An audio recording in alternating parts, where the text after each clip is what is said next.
Hello guys, welcome to my vlog. Today guys ay magpiprito tayo ng isda. Dito tayo magprito sa balcony dahil bawal dito sa loob namin kasi maglilinis na naman ako. Palilinis lang namin ng isang araw. At saka wala akong kasama maglinis kasi busy ang mga driver namin isa busy. May pinuntahan. Ayan, magpiprito ako ngayon guys.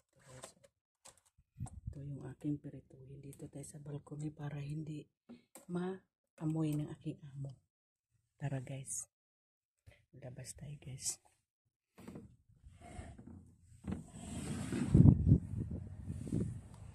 Ayan guys. Ayan ang aking kawali. Nakahanda na. Mahangin kasi guys eh. Ayan guys. Ininit ko na yan guys. Hintayin natin mainit yung mantika guys. Ayan guys. Kumukulo na yung ating mantika guys. Lagay na natin yung ating isda. Ang init dito guys. Init dito sa labas guys. Pero tiisin lang natin guys. Kasi gusto natin kumain ng isda.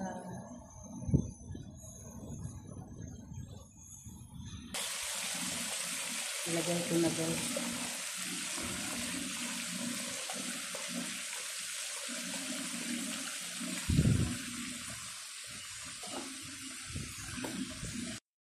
Ito lang tayo guys. Magtitingin.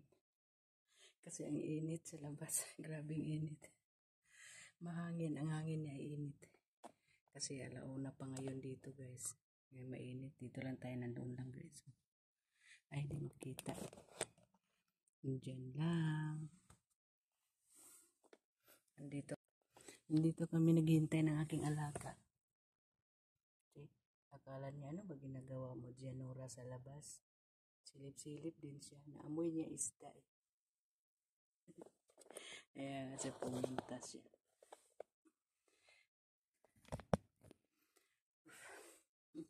Huwag mo amoy-amoyin yan. Amoy mo fish? Fish? Ha? Amoy fish na. Nakahanda na guys. O kasi isprayan ko ang paligid.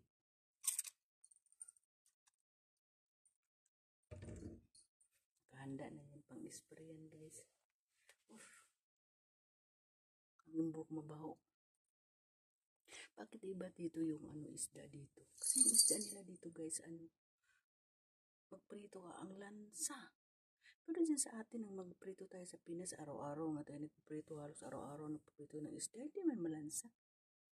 Oh, kailangan magbihis ako mamaya. Ang damit ko amoy na. Hindi nga ako nagbaba doon. Pero grabe ang amoy ng damit ko. Iba talaga. Kaya kami nagpiprito kami dito. Talagang inaano namin. Linis kami ng buong kusina. Nakakalinis lang namin nung nakaraan. Magalit yung driver namin kung magpalinis na naman ulit. Kasi sinasabon nila yan. Tapos nilagay Clorox. Ang arte kasi. Kasi balikan ko kayo guys pagkaluto ng aking isda. Kasi yung aking mingming. Amoy ako isda, Ming. Amoy ako fish. Hello.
guys.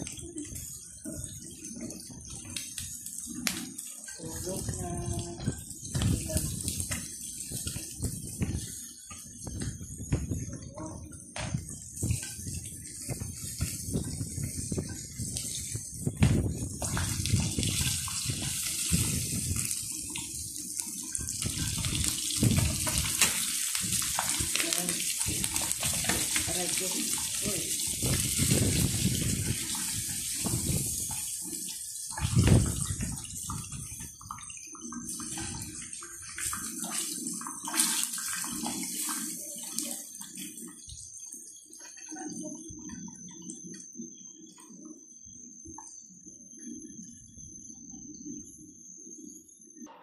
guys, luto na talaga guys.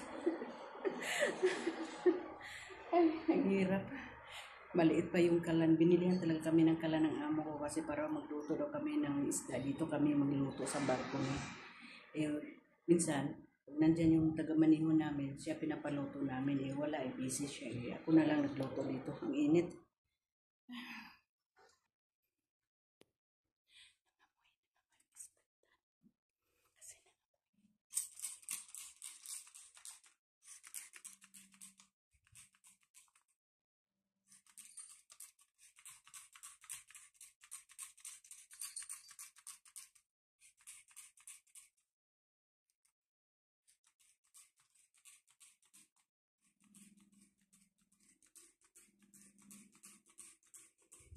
Baka maamoy.